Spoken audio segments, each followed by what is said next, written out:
Welcome in, belly up, have a seat, and grab a drink as we talk some Wingman fantasy football.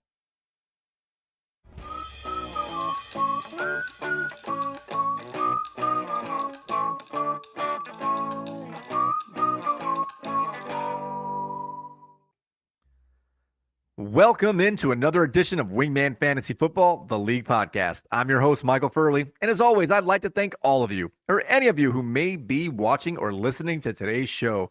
This is episode 53, week 4 recaps, but before we get into these games, let's make sure that everybody is in the room.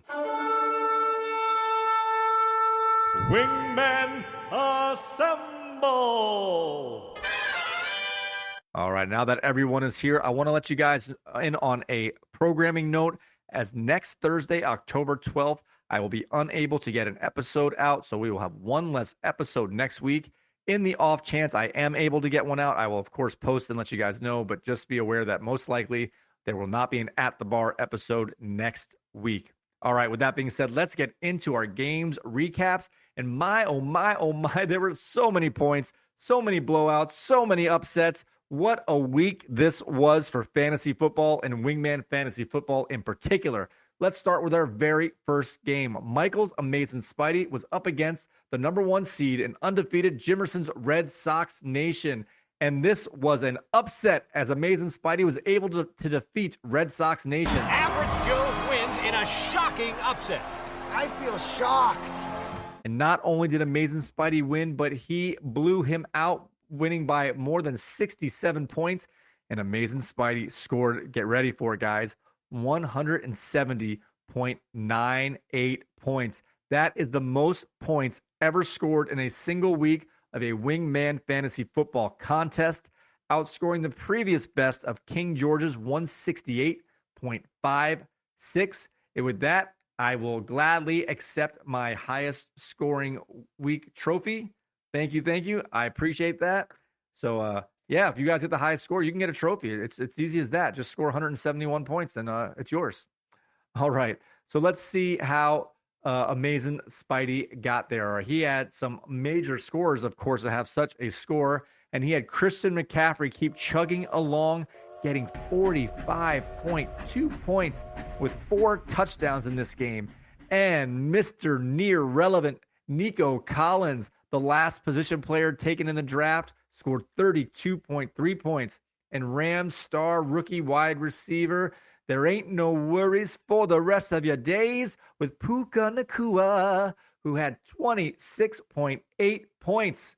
And Justin Herbert also is riding on that train as he contributed once again with 25.38 points, showing that Amazin Spidey's benching of Patrick Mahomes this week was the right play.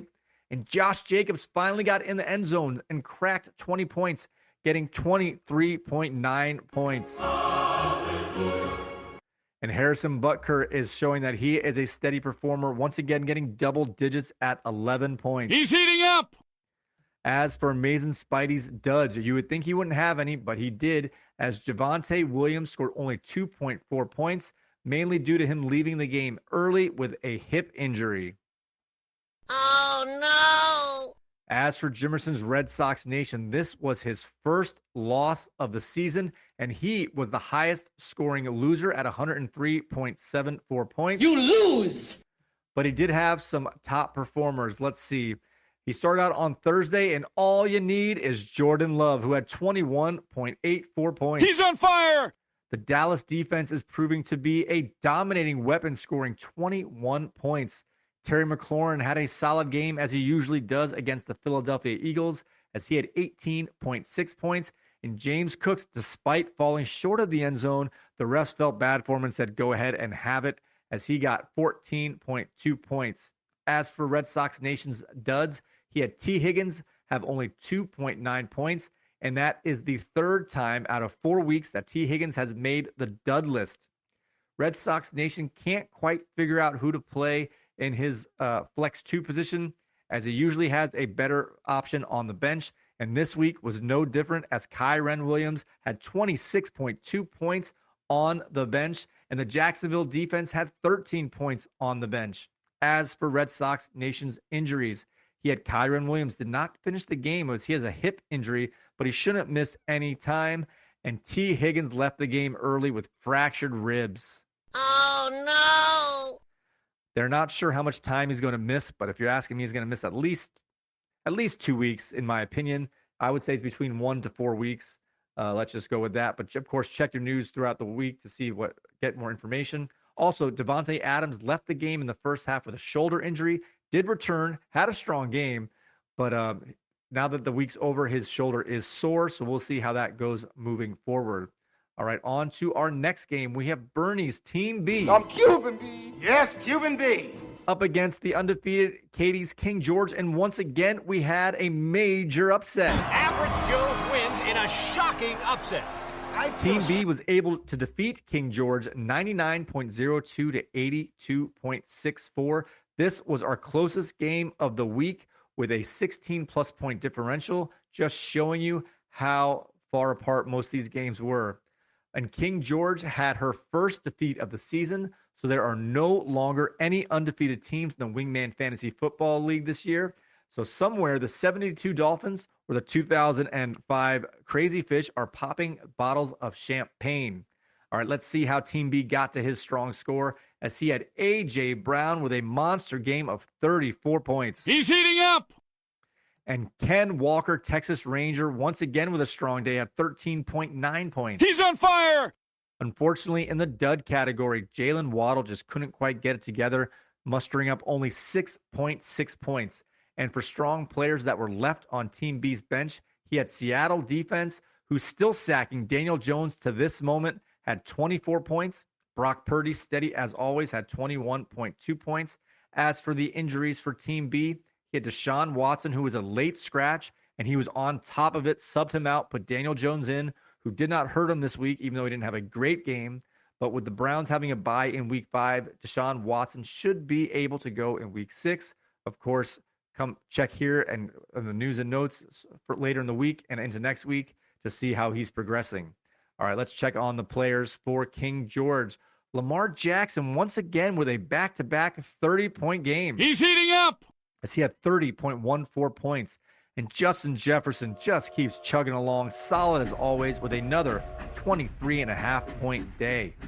As for the duds for King George, she had Tutu Atwell with too little points, getting only 4.9 points this week. And Aaron Jones, coming back from a 2-game absence, was only able to muster up 2.3 points. As for strong players that were on King George's bench, she had rookie quarterback C.J. Stroud showing just how good he is, getting 21.84 points. He's on fire. And Brian Robinson contributed with had 12.1 points on her bench. And old man Adam Thielen once again had double digits at 11.7 points. He's on fire. All right, on to our next game over here. We have Nick's Waddle away up against Ken's Tampa Brady. And once again, we had another upset. Average Joe's wins in a shocking upset. I feel shocked. We had Waddle away defeat Ken's Tampa Brady 101.58 to 66.84. And this was Waddle away's first win of the season. And Waddle away chased Achan's points from last week, and he was rewarded as Devon Achan had 25.5 points. He's heating up. And he had a bear perform. DJ Moore had 23.1 points. Waddle away had no duds in his lineup this week, but he did have some players on his bench that could have given him even a higher score. As Mark Andrews finally had a good game, although it was on the bench for 22.5 points. Khalil Herbert was playing against the Denver Broncos, and running backs love playing against the Broncos, as he had 20.2 points on the bench, and the Denver defense had 12 points on the bench. Waddle away made it through the week without any major injuries. Now to Tampa Brady's team, he only had one strong player this week, as Derrick Henry rebounded from last week's dud game to have 23.88 points. As for his duds, he had Chris Olave with only 0.09 points. That's a virtual goose. And Jordan Addison, rookie for the Vikings, had an actual goose at 0 points. As for his strong bench play, he had Marquise Brown, who's quietly having a very solid season, had 13.1 points on the bench. He's on fire. On to our next game. We have Paul's Q-Bert Rage up against Reggie's Lionized. And this game, oh my gosh, was the biggest of beatdowns, as we had Paul's Q-Bert Rage score 157 points, another monster outing, against Reggie's Lionized, who scored only 61.8 points. This was our biggest blowout of the week, the biggest blowout of the year, and I'm going to say this is probably going to be the biggest blowout of the entire season, as Q-Bert's Rage won by over 95 points.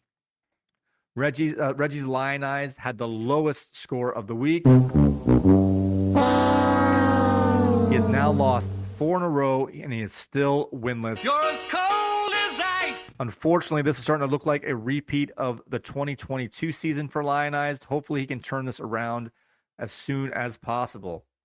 As for strong players for Q-Bert's Rage, this was all about Bills. As Josh Allen had 36.5 points. He's on fire. David Montgomery used his line power up against Lionized to get 33.1 points. He's on fire. Stephon Diggs had a monster game at 33 points. He's heating up. The Baltimore defense had 15 points, and another Buffalo player, kicker Tyler Bass, had 14 points. He's heating up. As for his duds, Q-Bert's Rage had only one player in his dud list this week, and that was Mike Evans, who had to leave the game early with a hamstring injury, and he scored only 5.5 points. As for other injuries for Q-Bert's Rage, the aforementioned Mike Evans did pull a hamstring, and Kenny Pickett had to leave the game early with a knee injury. Oh, no! Neither are expected to be too serious, although there may be some time missed for both players. Let's check out on Lionized players. He did have a couple players who got in his top performers, as Brandon Ayuken scored 17.8 points. Hadouken! And Amon-Ra St. Brown quietly keeps chugging along as he got 14.1 points. As for the duds for Lionized, and of course he had many, as Michael Pittman had only 4.0 points. TJ Hawkinson had 3.4 points. Matt Gay only had 1 point after his 24-point outing last week on Reggie's bench. And the San Francisco defense only scored 1 point.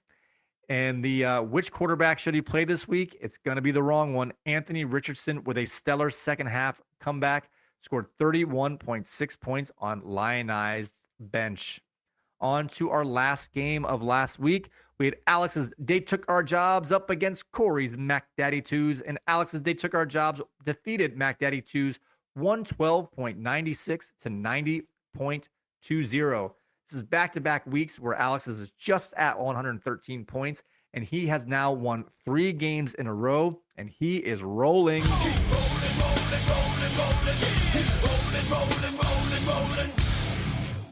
All right, let's find out how They Took Our Jobs got to such a strong score. He had quarterback Jalen Hurts score 24.16 points. He's on fire. Isaiah Pacheco, with back-to-back strong games, got 23.3 points. He's heating up. And Pardon me, would you have any Grey Poupon? for pardon me, do you have any great Bijan Robinson had 16.2 points. And I have to apologize for making fun of this this waiver acquisition, as kicker for the Eagles, Jake Elliott, had 18 points, making him back-to-back times that he's been on the top performer list. He's heating up. And welcome back. Alvin Kamara, in his first game after serving a 3-game suspension, scored 14.9 points, and the Tampa Bay defense contributed with 10 points. As for They Took Our Jobs' duds, he had Jacoby Myers with only 4.3 points, and Amari Cooper, with Deshaun Watson sitting this week, was only able to get 2.1 points. As for players who scored points but on the bench for They Took Our Jobs, we had Russell Wilson scored 22.22 points, and Romeo Doubs got 14 points on the bench. He's heating up. Let's check in with Mac Daddy 2's top players, as Justin Fields finally showed up, getting 31.9 points. DeAndre Swift is starting to become a steady, reliable player, getting 15.9 points. He's heating up. Jacksonville kicker Brandon McManus had 14 points. And for the second straight week, Ramondre Stevenson is on the dud list, getting only 5 points. And Deebo Samuel. Who? Deebo. Had only 0.6 points. That is a virtual goose. As for some strong players who were on the bench of Mac Daddy 2's, he had Chris Godwin score 15.4 points and Gabriel Davis scored 13.6 points. All right, with those games in the books, let's check in on our Goose-O-Meter. I'm just cruising along.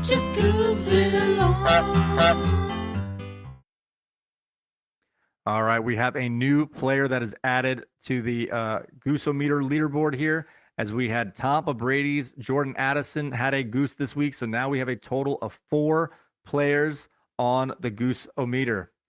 All right, guys, let's check in on the week standings. And we had some movement here, people, as we had Q-Bert's Rage move from 4th place up to 1st place, as he is now tied with the best record and has the most points after a super strong performance. So Red Sox Nation fell from 1st place to 3rd place. King George fell from 3rd place to 4th place. They took our job, stayed in 5th place, but got some separation. And Amazin Spidey jumped up from 6th to 2, as he is now the leader of the even division, although he's tied as a 3-way tie with Team B and Tampa Brady. But Amazin Spidey has nearly 100-point advantage.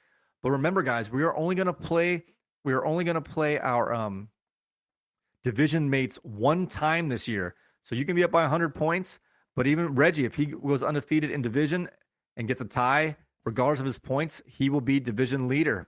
So that's going to be a little bit of a tricky situation this year. There's no even number games. You have one shot at your league mate or division mates. So make those games count. All right, guys. With that being said, don't forget, you can check out our league website, and you can see our latest video version of wingmanentertainment.net/WFF. The podcast will be in the center video player. There's also a Spotify streamer there as well.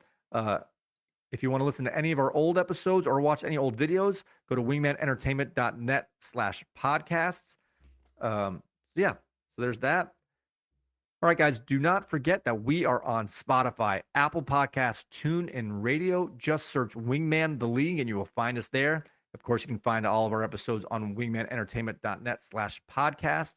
Friendly programming note, again, we will most likely not be getting an episode next Thursday of At the Bar, but we will be doing a special live audience event on October 21st at approximately 5:45 p.m. out at the Furley House Beer Garden tent right before the Furley House Oktoberfest Beer Garden party. So with that being said, may your glasses be full, your mugs stay frosty, and we will see you next time.